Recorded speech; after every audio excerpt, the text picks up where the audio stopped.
హైదరాబాద్ మహానగరంలో రోడ్డు భద్రత, ట్రాఫిక్ క్రమబద్దీకరణకు వివిధ ప్రభుత్వ శాఖల సమన్వయంతో మెరుగ్గా పనిచేస్తున్నామని వెస్ట్ జోన్ ఏసీపీ హరిప్రసాద్ అన్నారు. స్మార్ట్ సిగ్నలింగ్, స్మార్ట్ కెమెరా వ్యవస్థలు నిరంతరం పనిచేస్తూనే ఉన్నాయని పేర్కొన్నారు. అండర్ పాస్లు, పైవంతెనల నిర్మాణాల వద్ద ట్రాఫిక్ నిలిచిపోకుండా జాగ్రత్తలు తీసుకుంటున్నామన్నారు. ట్రాఫిక్ క్రమబద్దీకరణకు ప్రణాళికలు సిద్ధం చేసుకుంటూ సమన్వయంతో పనిచేస్తామంటున్న ఏసీపీ హరిప్రసాద్తో ఈటీవీ ప్రత్యేక ముఖాముఖి.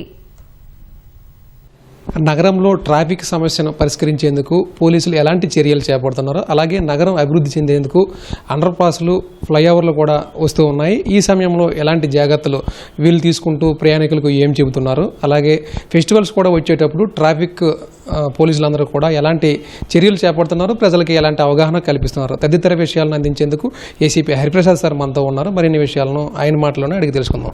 సార్, నగరంలో ట్రాఫిక్ ఎప్పటికప్పుడు పెరుగుతూ వస్తుంది సార్. అలాంటి సమయంలో మీరు వాటిని క్రమబద్ధీకరించేందుకు మీరు ఎలాంటి కార్యక్రమాలు చేస్తున్నారు, అలాగే రోడ్డు భద్రతలకు సంబంధించి ఎలాంటి అవగాహన కార్యక్రమాలు చేస్తూ ముందుకు వెళ్తున్నారు సార్?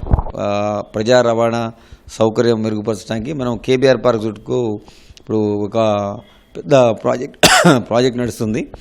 ఆ ప్రాజెక్ట్లో మనకి చాలా వరకు అండర్ పాస్లు, ఫ్లైఓవర్స్ వస్తాయి. అంటే ఒక సిగ్నల్, వితౌట్ సిగ్నల్ మనం యూ కెన్ ఫర్ ఎగ్జాంపుల్ మన ఎన్టీఆర్ భవన్ నుంచి చెక్ పోస్ట్, అదేవిధంగా సైబరాబాద్కి అవి మనం అండర్ పాస్ ద్వారా డైరెక్ట్గా మనం వెళ్ళిపోవచ్చు, ఎక్కడ ఆగేపడే సిగ్నల్. ఒకవేళ వాళ్ళు ఇటు వెళ్ళినా కానీ అగ్రసేన ఐలాండ్, బీవీబీ, ఫిలింనగర్ వైపు అయినా, షేక్పేట వైపు అయినా కూడా అన్నీ మీకు ఫ్లైఓవర్ ఉంటుంది, అండర్ పాస్ ఉంటుంది ప్యారలల్గా. దాంతో ఏంటంటే మీకు ఎక్కడ కూడా సిగ్నల్స్ ఉండవు. అంటే కింద నుంచి అండర్ పాస్ ఉంటుంది, పైనుంచి ఫ్లైఓవర్ వెళ్ళిపోతుంది. అంటే ఏ జంక్షన్లో కూడా మీరు సిగ్నల్ దగ్గర ఆగే పని లేదు. ఒకసారి ఎన్ఎఫ్సీఎల్ దగ్గర బయలుదేరిందంటే మీకు చాలా సౌకర్యవంతంగా ఉండడానికి ప్రభుత్వం చొరవ తీసుకొని ఒక పెద్ద ప్రాజెక్టు చేస్తుంది. అందుకని ఈ సందర్భంగా కొన్ని మనకి సమస్యలు వస్తుంటాయి. ప్రధానంగా మనం ఆ అండర్ కన్స్ట్రక్షన్ అప్పుడు మనకి కేబీఆర్ పార్క్ చుట్టూ కూడా ఫ్యూచర్లో మా సిపి గారి ఆదేశాల వరకు వన్ వే పెట్టడం జరుగుతుంది.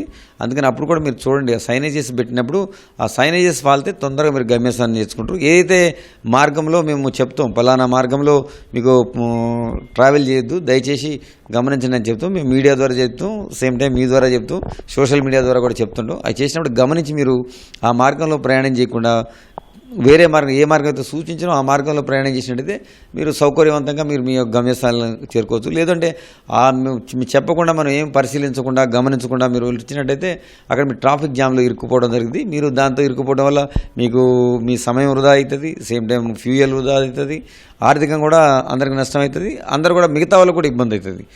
ఎక్కువ మంది ప్రయాణికులు రకరకాల పనుల మీద వాళ్ళ గమ్యస్థానానికి వెళ్తూ ఉంటారు. అన్ని దగ్గరలో మన పోలీసులు అనేవారు ఉండరు సార్.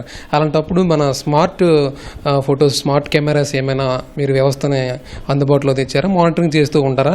ప్రయాణికులకి ఏం చెబుతారు సార్? మన దగ్గర సిపి సజ్జనార్ గారు, అదేవిధంగా జోయల్ డేవిస్ గారు పర్యవేక్షణలో ఎస్సీఎంసీ అని ఒక వింగ్ ఉంటుంది. అది మనం ఆ కెమెరాస్ అన్నీ మనకు క్యాచ్ చేస్తుంటాయి. మీరు ఫర్ ఎగ్జాంపుల్ సిగ్నల్ పడుతుంది, అప్పుడు రెడ్ సిగ్నల్ పడ్డప్పుడు కూడా కొంతమంది ట్రావెల్ చేస్తుంటారు. అవి ఆటోమేటిక్గా మీకు ఫైన్ జనరేట్ అవుతుంది, వస్తుంది.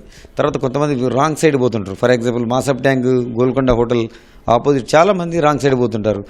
అదేవిధంగా మన 1/12లో బజాజ్ దగ్గర, తర్వాత ఆల్కజార్ బిల్డింగ్ దగ్గర, ఇట్లా చాలా ప్లేసెస్లో మమ్మల్ని ఎవరు గమనిస్తలేరు కదా, ఖచ్చితంగా రాత్రిపూట కూడా మీకు కెమెరాలో రికార్డ్ అయితే మీకు ఫైన్ ఇంటికి వచ్చేస్తుంది, ఆటోమేటిక్గా ఫైన్ జనరేట్ అవుతుంది. దయచేసి ఇది గమనించండి.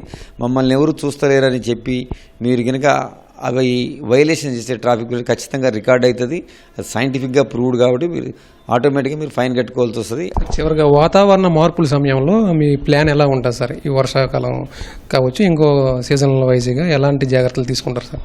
మనం ఫర్ ఎగ్జాంపుల్ రెయిన్ ఫోర్కాస్ట్ మనకు ముందే వస్తుంది ఇన్ఫర్మేషన్. వచ్చిన తర్వాత మనం మీడియా ద్వారా అలర్ట్ చేస్తాం, మా స్టాఫ్ని కూడా అలర్ట్ చేస్తాం. For example water logging points అని ఉంటాయి. ఫర్ ఎగ్జాంపుల్ ICCC, అదేవిధంగా మీరు చూడండి ఇక్కడ KCP దగ్గర, తర్వాత ఈ రాజ్భవన్ దగ్గర, ఇక్కడ ఈ ప్రాంతంలో మనకి వాటర్ లైన్స్ కేబీఆర్ పార్క్ దగ్గర స్లాట్ 2 అని ఉంటుంది. అక్కడ కూడా మన కేబీఆర్ పార్క్ వాటర్ అంతా నిండి ఆ రోడ్డు నుంచి పోవడం వల్ల ఆ కనెక్షన్ దెబ్బతింటుంది. అప్పుడు మనకు ముందే తెలుస్తుంది. అది ఫోర్కాస్ట్ తెలియటం వల్ల మేము అక్కడ ఏం చేస్తామంటే మోటార్స్ అరేంజ్ చేపిస్తాం. హైడ్రా ఉన్నది, వాళ్ళు వచ్చి మనం చెప్పిన ప్లేసెస్లో ముందే పెట్టుకుంటారు, వాళ్ళు కూడా వస్తుంటారు. మనకి అక్కడ మళ్ళీ ఏదైతే ఆ వాటర్ పోవడానికి ఆ హోల్స్ ఉంటాయో అవన్నీ క్లీన్ చేస్తారు ముందే. ఆ స్టాఫ్ తోటి మేము మానిటర్ చేసుకొని అక్కడ ఎక్కడైతే మనకి మైత్రివనం ఉంది అక్కడ కూడా మనకి రీసెంట్గా ప్రభుత్వ చొరవతో మనకి అక్కడ అండర్ గ్రౌండ్ ద్వారా మన పైప్ లైన్ వేయడం జరిగింది. లాస్ట్ ఇయర్ మనకి హెవీగా వచ్చి వాటర్ బాగా మన ట్రాఫిక్ అంతా డిస్టర్బ్ అయిపోయింది, ఏమీ పోయే పరిస్థితి లేకుండా. అవి ఈసారి కట్ట వల్ల కృష్ణకాంత్ పార్క్ ఆ ఏరియాలో వర్షం పడ్డా నీళ్ళంతా వచ్చి మైత్రివనంలో జమ అవుతాయి. అవి మనం రీసెంట్గా కన్స్ట్రక్ట్ చేయడం వల్ల అవి అండర్ పాస్ అయ్యి నాలలోకి వేయడం వల్ల పైప్ లైన్ ఆ నీళ్ళు వెళ్ళిపోతాయి. అంటే ఒక మోస్తరు మధ్యస్థంగా వచ్చినప్పుడు ఇది మనం సక్సెస్ అవుతాం. హెవీ ఉన్నప్పుడు కొంచెం మనం తట్టుకోవాలి. ఆ టైంలో మనం ప్రయాణాలు తగ్గించుకోవాలని మీ ద్వారా విజ్ఞప్తి చేస్తున్నాం. ఇది నగరంలో ప్రయాణికులు సాఫీగా సాగేందుకు అనేక కార్యక్రమాలు చేపడుతున్నామని, వాతావరణ మార్పులకు అనుగుణంగా కూడా చర్యలు చేపడతామని ఏసీపీ హరిప్రసాద్ గారు చెప్తున్నారు. అలాగే ప్రధానంగా వాళ్ళ సంస్కృతి సంప్రదాయాలు పండుగలు వచ్చేటప్పుడు కూడా ట్రాఫిక్ ఇబ్బందులు లేకుండా చర్యలు చేపడుతున్నామని చెబుతూ ఉన్నారు. అలాగే హైదరాబాద్లో ట్రాఫిక్ అలాగే రోడ్డు భద్రత కోసం అనేక కార్యక్రమాలు చేపడుతూ అవగాహన కల్పిస్తున్నట్లు కూడా వెల్లడిస్తున్నారు.